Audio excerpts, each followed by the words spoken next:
Hello दोस्तों, आपका बहुत बहुत स्वागत है टेक बिल्ला में। मैं हूं आपका दोस्त एंड टेक्निकल शशांक, और इस वीडियो में हम देखने वाले हैं हाउ टू यूज और how to download audio sound from TikTok app. तो अगर आप चाहते हैं कि आप जो कोई भी वीडियो आप देखते हैं उसमें आपको जो साउंड पसंद आता है, म्यूजिक पसंद आती है, ऑडियो पसंद आता है, उसको करना चाहते हैं डाउनलोड, तो उसको कैसे करेंगे। बहुत ही सिंपल फंडा है। पहले तो चले जाइए अपने टिकटॉक ऐप में, और जाने के बाद में उस वीडियो पे चले जाइए जो वीडियो का आप जो है ऑडियो चाहते हैं। हो सकता है कई लोग उसको रिंगटोन बनाना चाहते हैं, बोला भैया क्यों आया क्यों आया क्यों आया क्यों आया क्यों। सपोज ये वो वीडियो है, ठीक है। इसका हमें जो है ऑडियो डाउनलोड करना है, तो इसके लिए आपको क्या करना है मैं आपको बता दूं। सबसे पहले तो यहाँ पे जो आपका शेयर का बटन है, शेयर के बटन पे क्लिक करिए। करने के बाद में यहाँ पे आप ऊपर देखेंगे आपके बहुत सारे शेयर टू के बाद में इंस्टाग्राम, फेसबुक, ये सब लिखा है। इसके बाजू में लिखा है कॉपी लिंक।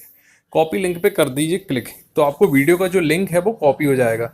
और अगर आपको वो ऑप्शन नहीं दिख रहा है तो यहाँ पे जो है ऑप्शन, इनको आप खिसकाएंगे तो लास्ट में जाके आपको ऑप्शन भी दिख सकता है। हालांकि ये सामने भी ऑप्शन आ जाता है, कभी कभी पीछे भी आता है, तो इसको देख लीजिएगा। लिंक कॉपी करने के बाद में ये ऐप मैं आपको बता रहा हूँ, इस ऐप का जो है में चले जाइए। जाने के बाद में इसमें जो paste URL and download audio, इस पर क्लिक करिए। करने के बाद में यहाँ पेस्ट बटन है, इस पर क्लिक कर दीजिए।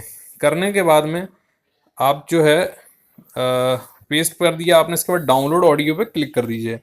तो जैसे ही आप डाउनलोड ऑडियो पे क्लिक करते हैं, आपने जिस वीडियो का अभी अभी ऑडियो लिंक कॉपी किया है उसका ऑडियो यहाँ पे डाउनलोड होना शुरू हो गया है। और जैसे ये डाउनलोड हो जाता है, यहीं से आप प्ले करके उसको देख पाएंगे कि हमारा ऑडियो प्ले हो रहा है या नहीं हो रहा है। और फिर उसको आप जहाँ भी डालना चाहें, उसकी रिंगटोन बनाना चाहें या आप किसी और वीडियो में उस ऑडियो को डालना चाहें, वो डाल के एडिट करके आप जो है यूज़ कर सकते हैं। तो दोस्तों इस तरह से यूज़ करिए। इस ऐप का लिंक जो है मैंने वीडियो के नीचे दे दिया है आपको, डिस्क्रिप्शन में आप लिंक देख लीजिए, डाउनलोड लिंक, वहाँ से डाउनलोड कर लीजिए इस ऐप को। इसका नाम है टेक रिंग डाउनलोडर। तो इसी तरह दोस्तों अन्य वीडियोस के लिए बनी रही टेक विला में। Stay raw.